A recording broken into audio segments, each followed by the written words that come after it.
Daniel stood near the center of the ballroom with a glass of champagne in his hand, watching the room fill with exactly the kind of people he wanted there.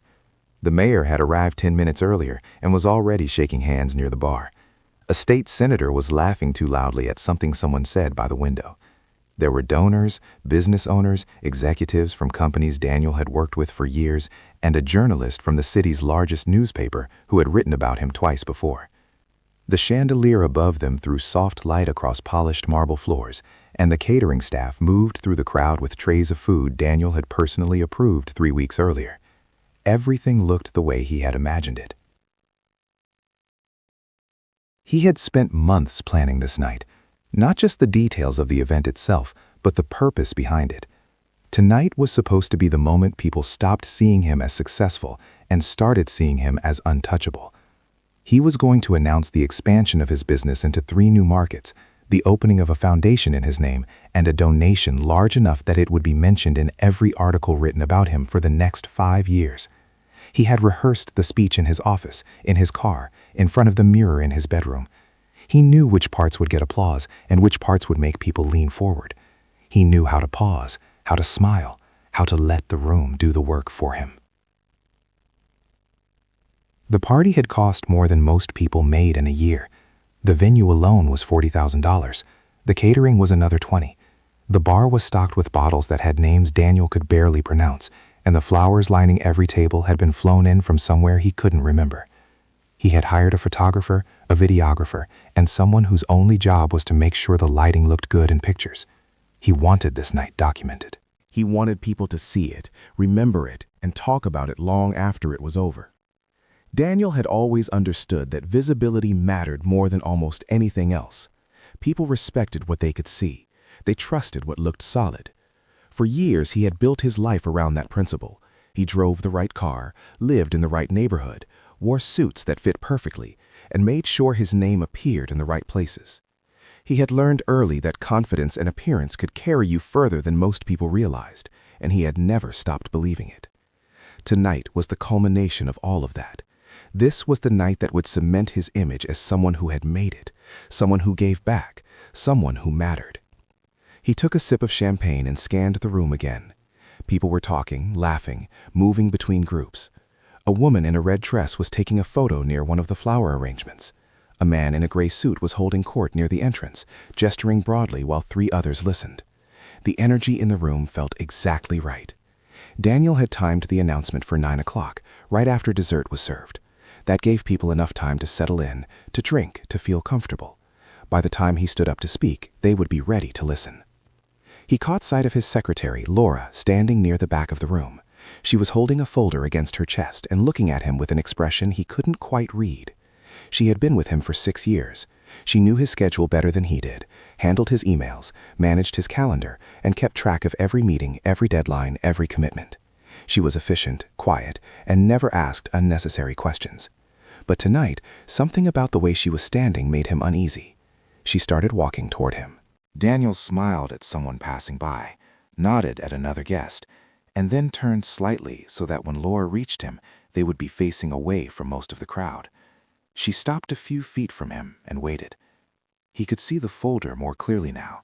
It was one of his, the kind he used for financial documents. "Daniel," she said quietly. Her voice was steady, but there was something underneath it that made him pay attention. "Not now," he said, still smiling.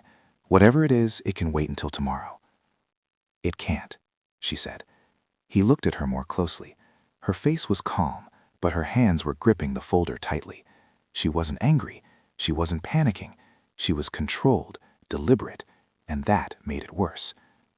"What is it?" he asked, lowering his voice. She glanced around to make sure no one was standing too close, then opened the folder and held it so that only he could see. Inside were printed bank statements, transfer records, and a list of dates and amounts written in her handwriting. "This party," she said, "the venue, the catering, the flowers, the bar, all of it. You paid for it with funds from the Brightfield Youth Fund." Daniel's chest tightened. He kept his expression neutral, but his mind was already racing. The Brightfield Youth Fund was a charity he had helped establish 4 years earlier. It provided scholarships, mentorship programs, and resources for underprivileged teenagers in the city. It had his name attached to it. It had donors who trusted him. It had a board, an accountant, and an annual report that people actually read. "You're mistaken," he said. "I'm not," Laura said. She turned one of the pages and pointed to a line highlighted in yellow. "This transfer, March 8th, $42,000 from the fund's operating account to your personal account. Then on March 10th, a payment to this venue for the same amount. There are 6 more transfers just like it over the past 2 months. Catering, flowers, the photographer, all of it. $87,000 total." Daniel stared at the page. He recognized the numbers. He had authorized those transfers himself, late at night in his office when no one else was around. He had told himself it was temporary. He had told himself he would pay it back before anyone noticed. He had told himself that the fund had enough money, that the scholarships would still go out, that no one would be hurt. He had been planning to replace the money after the business expansion went through, after the new contracts were signed, after everything stabilized. But that hadn't happened yet, and now Laura was standing in front of him with a folder full of evidence at the party he had paid for with money that wasn't his. "I'll handle it," he said. "When?" Laura asked. "Soon." "That's not an answer." "I said I'll handle it." Laura closed the folder but didn't move. "You used charity money to throw a party for yourself. You invited the mayor. You invited donors who gave money to that fund because they believed in what it was supposed to do. And now you're about to stand up and announce a donation that you also can't afford, using credibility you built with money that wasn't yours." Daniel felt heat rising in his face. He glanced around to make sure no one was watching them. A few people were looking in their direction, but only casually. The music was still playing. The crowd was still talking. Everything looked fine. "Keep your voice down," he said. "I am keeping my voice down," Laura said. "But I'm not going to pretend I didn't see this. What do you want from me?" "I want you to stop," she said. "I want you to cancel the announcement. I want you to tell people the truth." Daniel laughed, but it came out wrong. "You think I'm going to stand up in front of all these people and tell them I made a mistake?" "I think you're going to stand up in front of all these people and lie," Laura said. "And I think some of them are going to find out eventually. And when they do, it's going to be worse than it would be if you told them now." "No one is going to find out," Daniel said. "I found out. Because you went looking." "Because you weren't careful," Laura said. "You left the records in the shared drive. You used your own account for the transfers. You paid vendors with checks that have the fund's minimum on them. You didn't even try to hide it."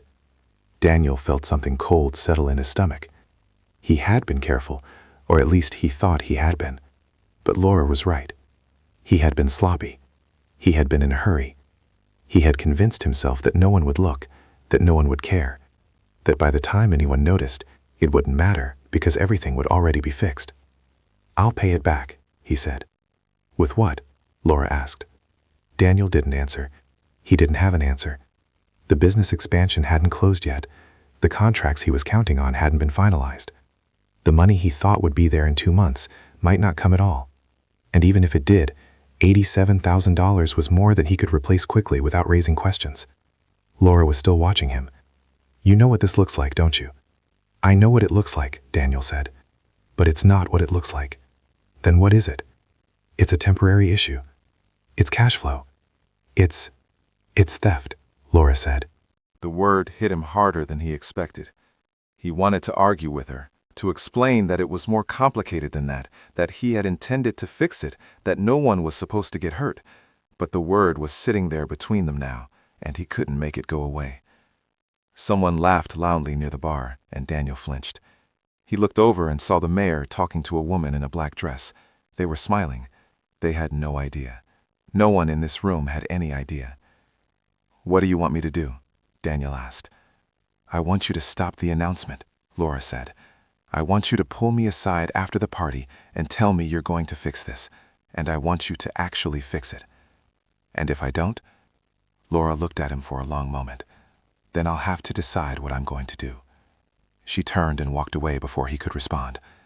Daniel watched her disappear into the crowd, and for the first time all night, he felt like the room was too small.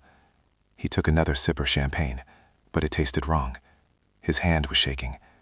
He needed to think. He needed to figure out how to manage this. Laura wasn't going to stay quiet forever. She was too careful, too principled. She would tell someone. Maybe not tonight, but soon.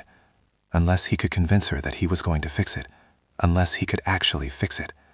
But how? He didn't have the money. The business deals weren't closed. The investors he was counting on were still deciding. And even if everything went perfectly, it would take months to replace what he had taken. Months during which Laura would be watching him, waiting, keeping records. Daniel set his glass down on a nearby table and walked toward the bathroom. He needed a minute alone. He needed to breathe. But as he moved through the crowd, he noticed something. A man in a dark suit was standing near the hallway that led to the bathrooms, and he was looking at Daniel with an expression that was hard to describe. Not hostile, but not friendly either, just aware. The man's eyes flicked toward where Laura had been standing, then back to Daniel, and then he turned and said something quietly to the woman next to him. Daniel kept walking. He told himself it didn't mean anything. The man probably hadn't heard anything. He was probably just looking around, the way people do at parties. But when Daniel came out of the bathroom 5 minutes later, the man and the woman were gone. He returned to the main room and tried to focus on the party. People were still eating, still drinking, still talking. The photographer was taking pictures near the entrance. The videographer was setting up near the small stage where Daniel would make his announcement. Everything was still on schedule. But something had changed. Daniel couldn't put his finger on it, but the energy in the room felt different. Conversations seemed shorter. People were moving more quickly. A few guests were checking their phones more often than they had been earlier. He saw the mayor standing near the bar, and Daniel walked over to him. The mayor smiled and shook his hand. "Hell of a party, Daniel," the mayor said. "You really know how to put on an event." "Thank you," Daniel said. "I wanted tonight to be special." "Well, you succeeded," the mayor said. He took a sip of his drink and looked around the room. "I'm looking forward to your announcement. I heard you've got something big planned." "I do," Daniel said, but the words felt hollow. The mayor nodded, then glanced at his watch. "What time are you speaking?" 9 o'clock. "Good, good." The mayor smiled again, but it didn't quite reach his eyes. "I'll make sure I'm here for it." Daniel thanked him and moved on, but something about the exchange felt off. The mayor had been warmer earlier, more engaged. Now he seemed distracted, polite but distant. Daniel told himself he was imagining it. But then he saw the state senator leaving. Not in a hurry, not dramatically, just quietly making his way toward the exit. Daniel caught his eye and waved, and the senator waved back, but he didn't stop. He didn't come over to say goodbye. He just left. A few minutes later, 2 more guests left, then 3 more. Daniel checked his watch. It was 8:30. People weren't supposed to be leaving yet. Dessert hadn't even been served. The announcement was in half an hour. He walked over to one of the women he recognized, a donor who had contributed to the Brightfield Youth Fund last year. She was standing near the door with her coat on. "Leaving already?" Daniel asked, trying to sound casual. "Yes, I'm afraid so," the woman said. She didn't meet his eyes. "Something came up, but thank you for inviting me. It was lovely." "I'm glad you could make it," Daniel said. "I'm about to make an announcement in a few minutes. I hope you can stay for that." "I really can't," the woman said, "but I'm sure it will be wonderful." She left before he could say anything else. Daniel felt something twist in his chest. He looked around the room and realized that more people were putting on their coats, picking up their bags, moving toward the exits. Not everyone, but enough that it was noticeable. Enough that the room felt thinner, quieter. He found Laura near the back of the room again. She was standing alone, watching him. He walked over to her. "What did you do?" he asked. "I didn't do anything," Laura said. "Then why are people leaving?" "I don't know." "You said something," Daniel said. "You told someone." "I didn't tell anyone," Laura said, "but I wasn't exactly quiet when I was talking to you, and you weren't exactly subtle when you reacted."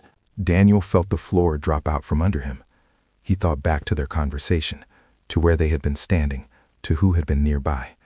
He hadn't been paying attention. He had been too focused on what Laura was saying, on the folder, on the numbers. He hadn't noticed who might have been listening. "Who?" he asked. "I don't know," Laura said, "but someone heard something, and they told someone else. That's how these things work." Daniel's hands were shaking again. He looked around the room and saw people whispering to each other, glancing in his direction, then looking away when he caught their eyes.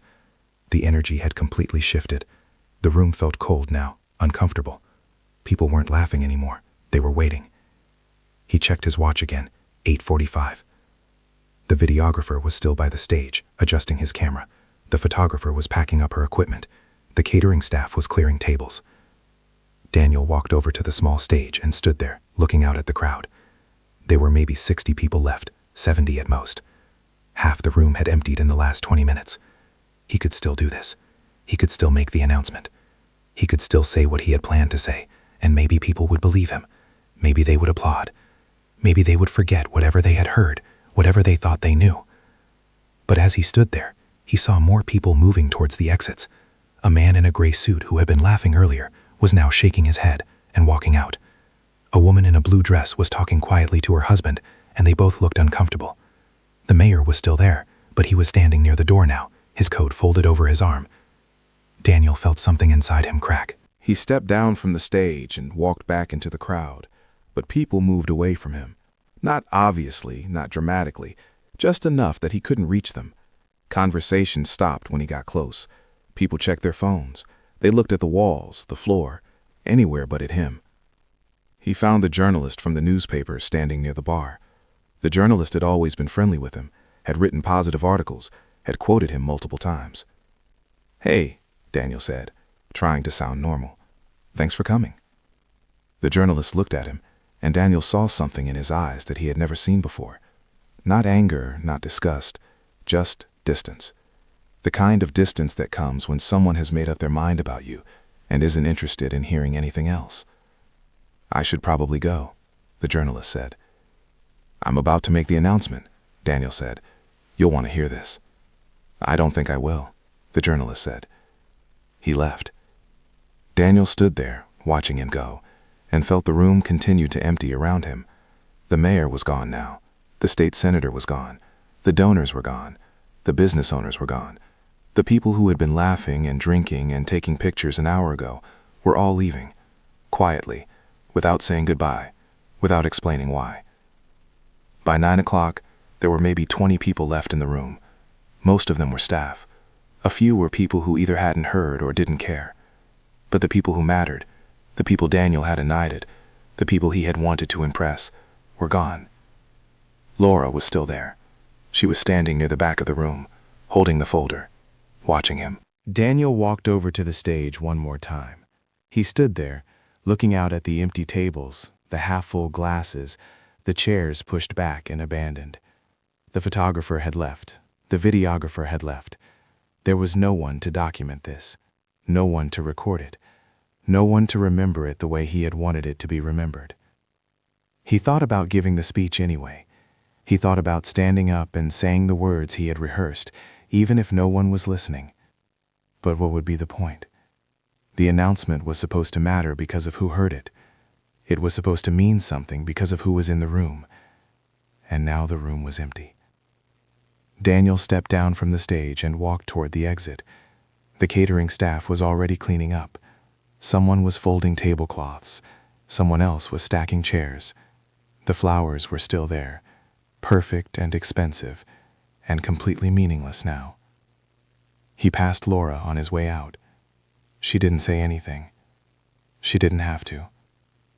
Daniel left the ballroom and walked down the long hallway toward the parking garage. His footsteps echoed on the marble floor.